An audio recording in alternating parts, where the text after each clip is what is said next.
Hello students, ફરીથી આપ સૌનું એક વખત ફિઝિક્સ ફાઇટર ચેનલમાં સ્વાગત છે મિત્રો. આજે અગેન આપણે કરંટ ઇલેક્ટ્રિસિટીના નવા પ્રશ્નો જોવાના છીએ અને બહુ શોર્ટકટ લેવાના છે દોસ્તો. કરંટ ઇલેક્ટ્રિસિટીમાં મેં તમને કીધું હતું, આની પહેલાના લેક્ચરમાં પણ તમને કીધું હતું કે જેટલું તમે એને સરળ બનાવશો એટલું સરળ થશે અને જેટલું અઘરું બનાવશો એટલું અઘરું થઈ શકશે. તો કેવી રીતે ક્વેશ્ચન સોલ્વ કરી શકાય, અહીંયા તમારી સામે મેં ક્વેશ્ચન મૂકેલા છે. એમાં તમે જોઈ શકો છો, અ copper cylindrical tube has inner radius a and outer radius b. એટલે કેવા શું માંગે છે કે કોપરનો સિલિન્ડર છે જેની ઇનર અને આઉટર બંને રેડિયસ ની વેલ્યુ આપી છે.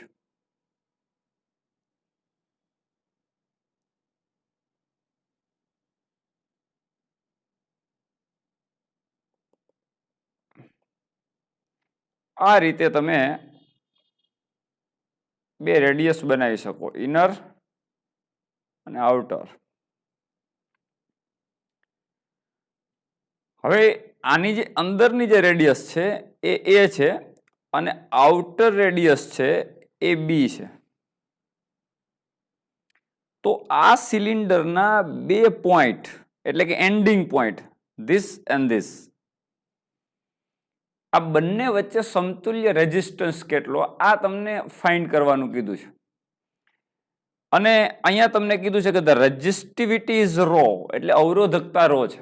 એટલે મિત્રો અહીંયા મટીરિયલ તો એક જ છે, પણ બે એવા તમે સિલિન્ડર ધારી શકો કે જેની ઇનર રેડિયસ એ હોય અને આઉટર રેડિયસ બી હોય. આવા બે ભાગની અંદર તમે વિચારી શકો.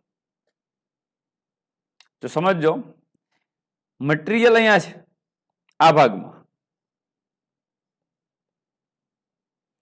જેની રેઝિસ્ટિવિટી રો છે, અવરોધકતા રો છે. હવે એ રો છે એ બે ભાગમાં ડિવાઈડ નથી થયેલું કે ભાઈ આની અવરોધકતા રો 1 છે ને આની અવરોધકતા રો 2 છે ને બીજા ભાગની અવરોધકતા રો 3. ટોટલ મટીરિયલની રેઝિસ્ટિવિટી રો છે. તો મિત્રો આપણું સિમ્પલ અવરોધનું સૂત્ર આમ મૂકીએ. ચલો સમજી લ્યો કે આ એલ લંબાઈનો સિલિન્ડર હોય. ફોર એક્ઝામ્પલ આ સમજી લ્યો કે આ તમારો એલ લંબાઈનો સિલિન્ડર હોય અને વાહક તાર હોય. તો તમે રેઝિસ્ટન્સ કેટલો લખો? રો અવરોધકતા વાળો કોઈ તાર છે તો રેઝિસ્ટન્સ તમે કેટલો લખો? મિત્રો સિમ્પલ આ ફોર્મ્યુલા છે આપણી પાસે, બધાને ખ્યાલ છે. R is equal to rho L by A લખો, જ્યાં એ શું તો કે 8/નું ક્ષેત્રફળ પાય r square.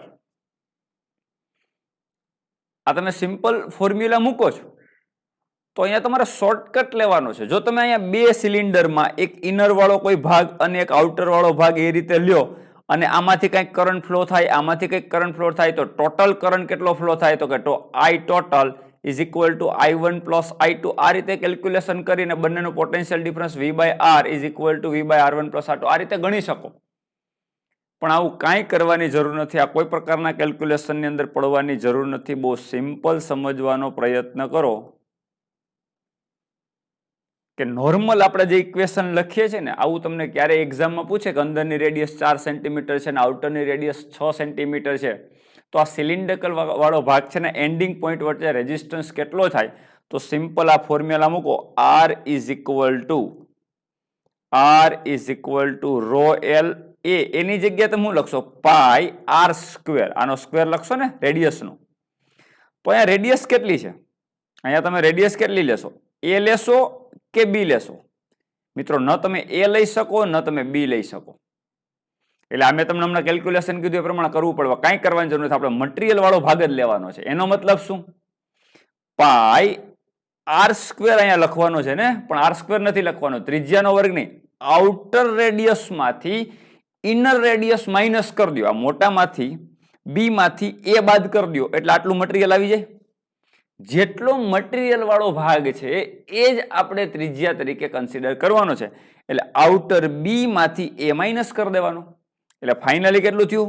R square. Pi R square is equal to શું થશે? બી સ્ક્વેર માઇનસ એ સ્ક્વેર. મિત્રો તમને એમને ખબર પડી જશે. જો રો એલ બાય આને છૂટું પાડો તો આમ લખી શકો ને તમે, પાય બી સ્ક્વેર માઇનસ પાય એ સ્ક્વેર. આનો મતલબ જે આઉટર એરિયા છે ટોટલ, એમાંથી ઇનર એરિયા તમે માઇનસ કરી દો તો બાકીનો જે ભાગ બચશે એ કયો હશે તમારો? આ જેટલો મટીરિયલ વાળો ભાગ હશે. આડછેદનું ક્ષેત્રફળ આપણે લેવાનું છે, એટલે ટોટલ આડછેદનું ક્ષેત્રફળ આપણે લેવાનું નથી.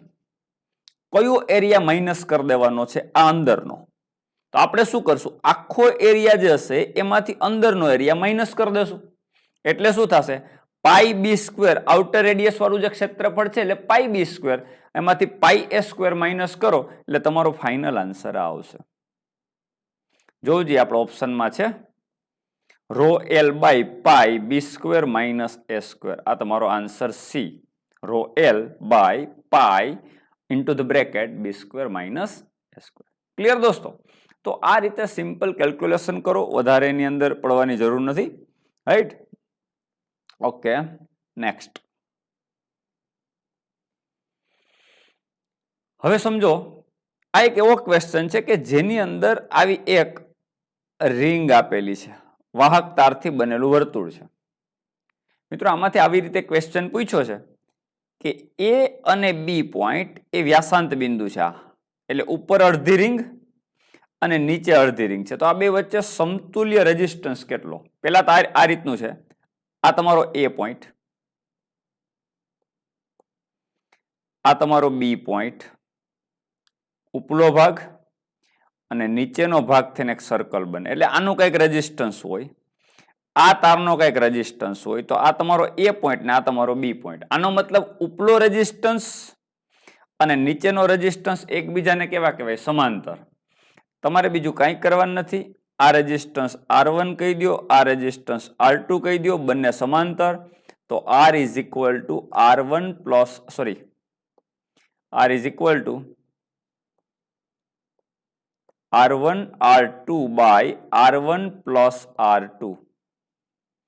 પણ મિત્રો સમજો, ઉપલો જે રેઝિસ્ટન્સ હશે એટલો જ નીચેનો હોય, કારણ કે બંનેની લંબાઈ સરખી છે, બંનેના આડછેદનું ક્ષેત્રફળ સરખું છે, નિયમિત તાર છે, તો બેનો રેઝિસ્ટન્સ સરખો. તો રેઝિસ્ટન્સ સરખો કયો? તો સમતુલ્ય રેઝિસ્ટન્સ હું R ડેશ કહી દઉં તો આ બંને R R, તો R સ્ક્વેર.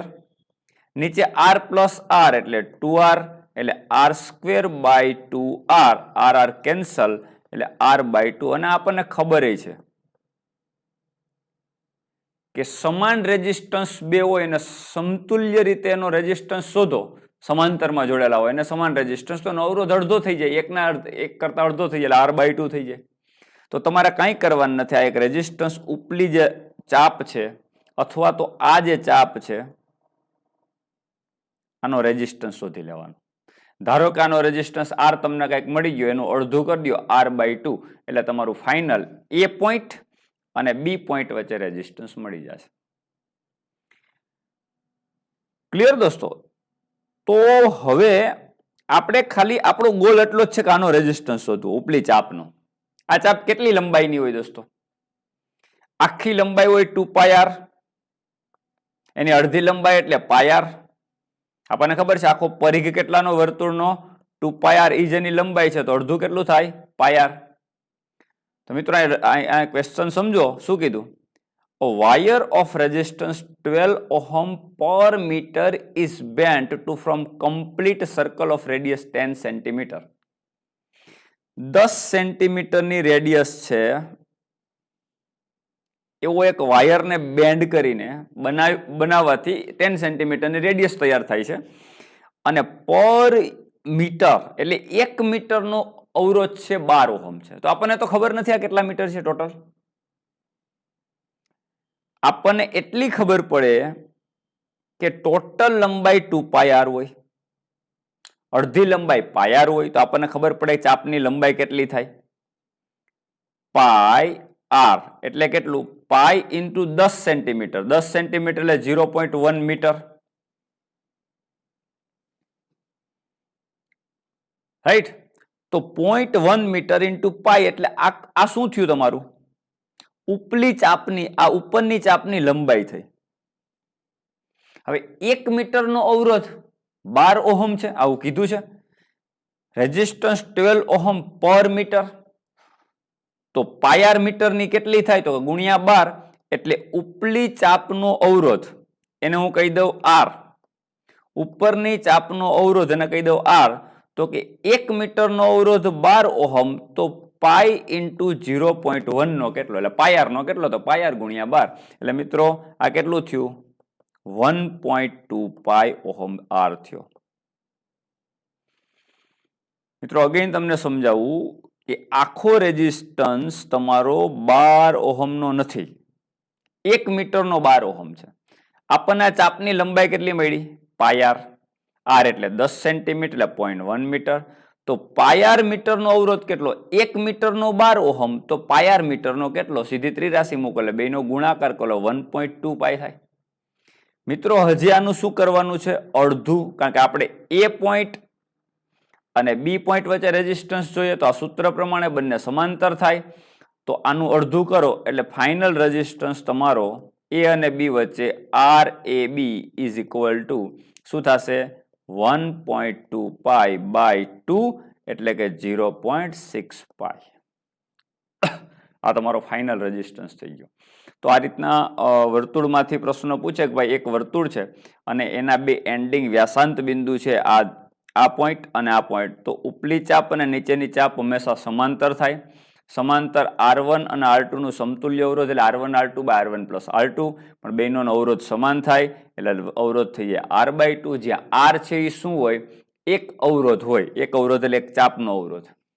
તો ઉપલી ચાપનો અવરોધ તમારે મેળવવા માટે તમારે એકમ લંબાઈ દીઠ અવરોધ આપણને 12 ઓહમ આપ્યો, ઉપલી ચાપની લંબાઈ પાઈ ઇન્ટુ 0.1 થાય એટલે 1.2 પાઈ થયો, એનું અડધું કરો એટલે 0.6 પાઈ. ક્લિયર દોસ્તો? આ રીતે હજી તમારો ટોપિક એકદમ સ્ટ્રોંગ બને એના માટે મેં એક બીજો ક્વેશ્ચન આવો ચાપ વાળો લીધો. પણ આમાં ડિફરન્સ શું છે એ સમજો તમે. આમાં જે ચાપ છે એ નાની ચાપ ADB અને મોટી ચાપ ACB આવી રીતે આખું વર્તુળ તૈયાર થાય.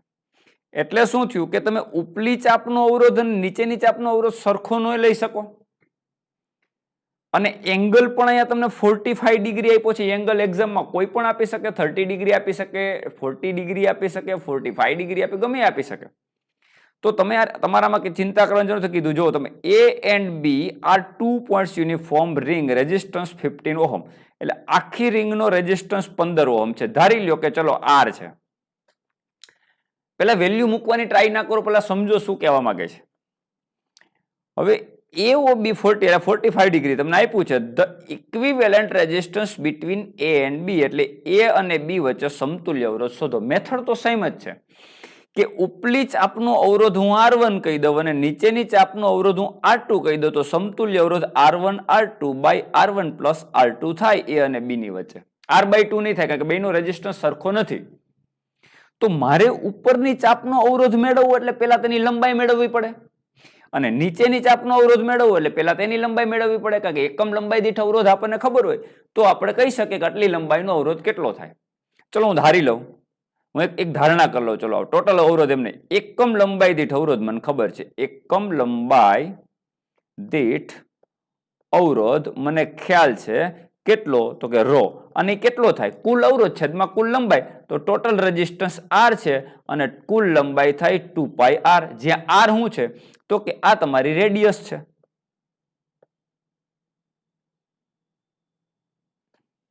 આ વર્તુળ જે બને એની રેડિયસ R હોય તો ટોટલ લંબાઈ કેટલી થાય? 2 પાઈ R, અને ટોટલ રેઝિસ્ટન્સ કેટલો? R, એટલે એકમ લંબાઈ દીઠ અવરોધ મને ખબર પડી ગઈ. હવે મને જો ચાપની લંબાઈ ખબર પડી જાય તો લંબાઈની સાથે અવરોધ ગુણાકારમાં મૂકું તો ટોટલ એનો રેઝિસ્ટન્સ ચાપનો ખબર પડી જાય. તો મિત્રો નાની ચાપની લંબાઈ હું અહીંયા મૂકું તમારી સામે, જો સમજો. નાની ચાપની લંબાઈનું કહી દઉં L, પણ નાની ચાપની લંબાઈ છે એટલે હું લખીશ L ADB. તમે જો ADB નાની ચાપની લંબાઈ છે 45 ડિગ્રી વાળી, આ રાઈટ. એની લંબાઈ કેટલી થાય? આ ખૂણાનું કહી દઉં થીટા, આ ખૂણાને કહી દઉં થીટા, 45 ડિગ્રી એમ નહીં, પછી વેલ્યુ મૂકશું. જો આ એંગલ મારો થીટા હોય દોસ્તો, તો ઉપરનો એંગલ 2 પાઈ માઇનસ થીટા, કારણ કે આખું વર્તુળ 2 પાઈ રેડિયન નું હોય. નીચેની ચાપ નાની ચાપ સાથે આંતરેલો ખૂણો થીટા હોય તો મોટી ચાપ સાથે આંતરેલો ખૂણો થાય 2 પાઈ માઇનસ થીટા. થીટા બાદ કરી દેવાનો 2 પાઈ આખા વર્તુળમાંથી.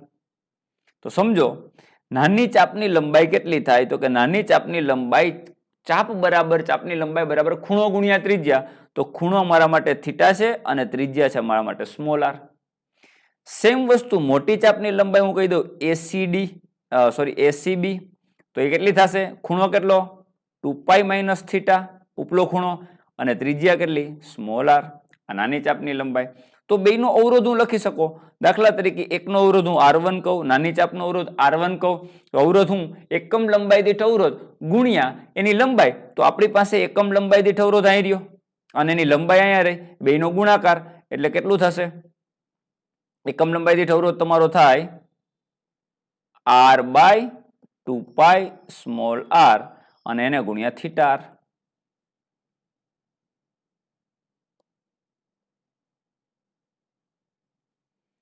સેમ વસ્તુ મોટી ચાપનો અવરોધ કેટલો થાય? તો કે એકમ લંબાઈ દીઠ અવરોધ તમારો R/2πr અને એને ગુણ્યા તમારો રેઝિસ્ટન્સ જે છે એ લંબાઈ છે એ તમારી કેટલી છે? 2π minus theta into small R.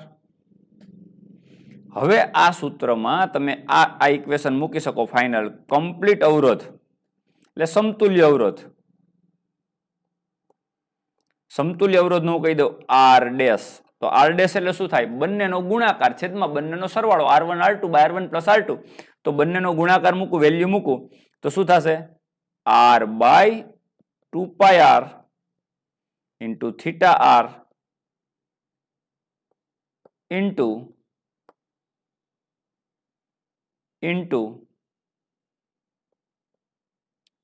R/2πr 2π minus theta into R upon બંનેનો સરવાળો એટલે R/2πr theta R plus R/2πr 2π minus theta into small r.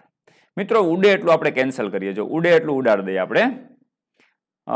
આ સ્મોલ આર કેન્સલ, આ સ્મોલ આર કેન્સલ, આ small r small r small r small r small r small r small r small r cancel. આ બધા R ઉડી જશે.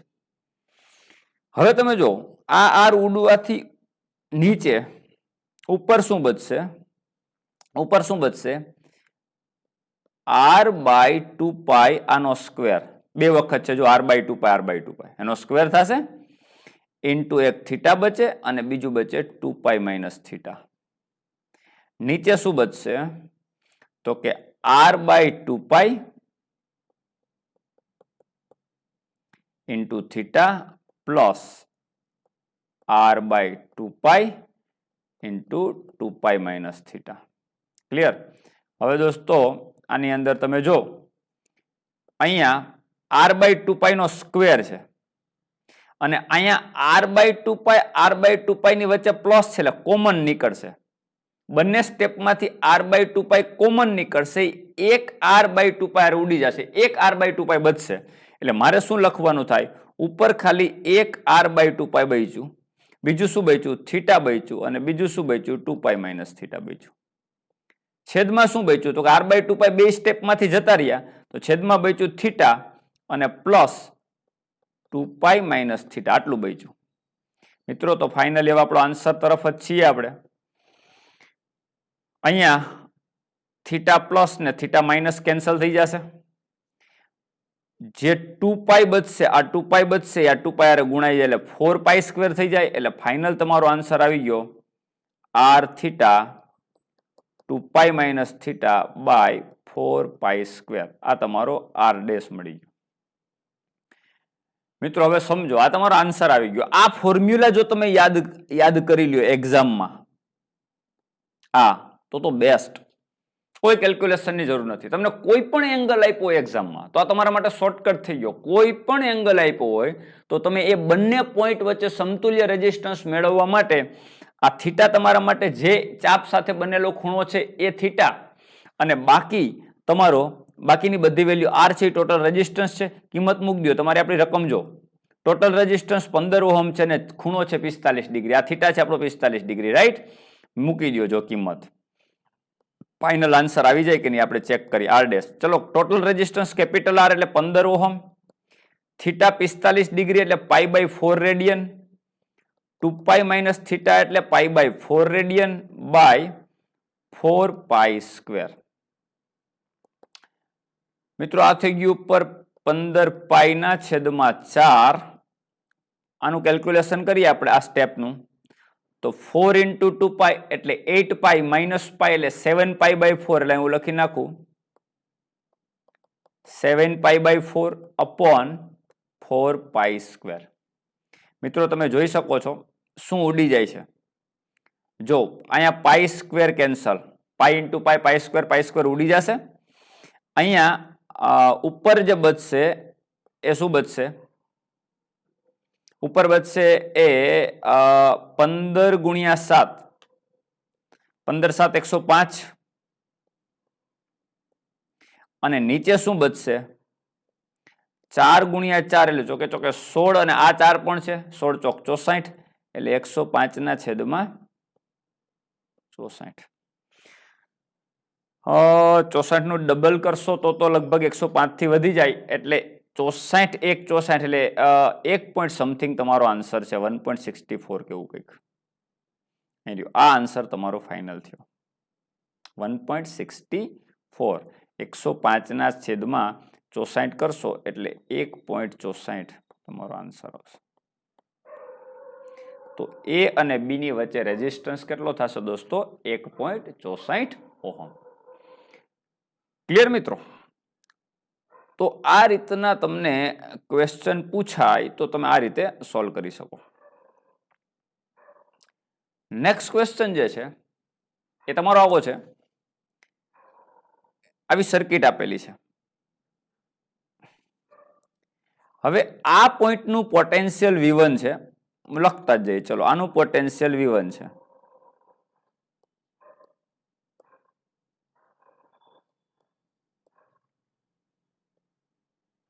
તમને કીધું છે કે આનું પોટેન્શિયલ V1 છે, બી નું પોટેન્શિયલ V2 છે અને સી નું પોટેન્શિયલ V3 છે. એટલે વિદ્યુત સ્થિતિમાન ત્રણેયને આપી દીધા છે, રકમમાં આપેલું છે, તમે જોઈ શકો છો.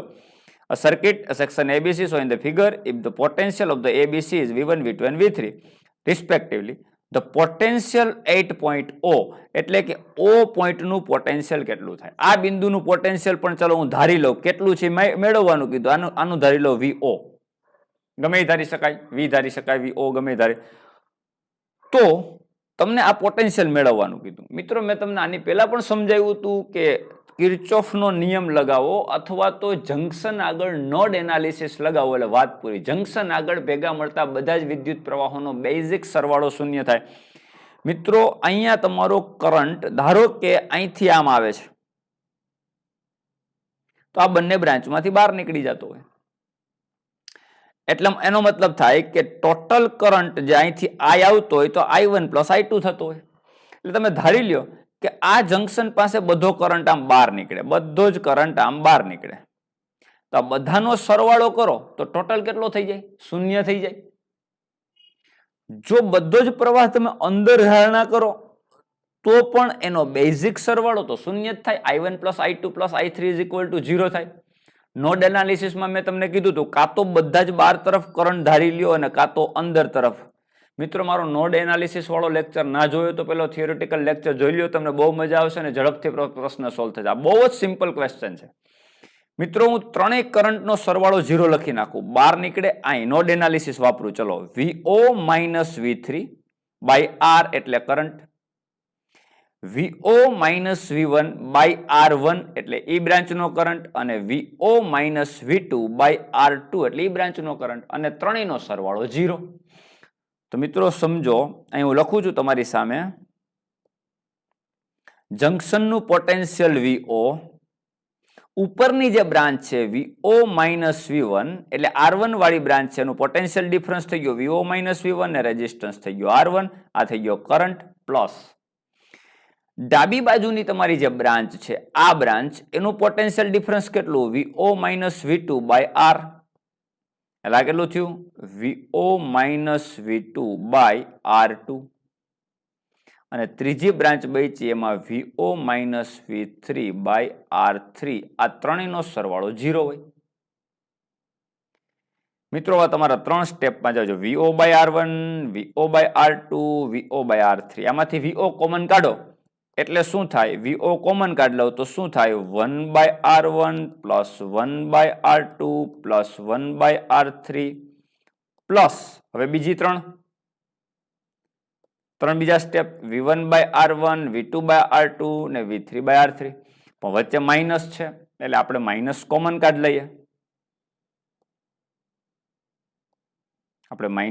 કાઢ લઈએ. તો શું થશે? v1/r1 plus v2/r2 plus v3/r3 is equal two 0. આ સ્ટેપને સામે લઈ જઈએ તો શું થાય? vo 1/r1 plus 1/r2 plus 1/r3 is equal two સામે જશે એટલે પ્લસ થઈ જશે v1/r1 plus v2/r2 plus v3/r3. તો ફાઇનલી શું થયું? vo એ આપણું જંક્શનનું પોટેન્શિયલ એને સૂત્રનો કરતા બનાવો એટલે આખું સ્ટેપ છેદમાં જતું રહેશે સામે, અને જો અંશમાં લખવું હોય તો આની ઉપર -1 ઘાત લખી શકાય. એટલે શું થયું? v1/r1 plus v2/r2 plus v3/r3 આ પેલા લખી નાખ્યું. આ સ્ટેપને સામે જવા દો એટલે છેદમાં જાય, પણ છેદમાં મારે લખવું નથી એટલે ઉપર લખીશ એટલે -1 ઘાત કરી દઈશ આની ઉપર. એટલે ફાઇનલી શું થયું?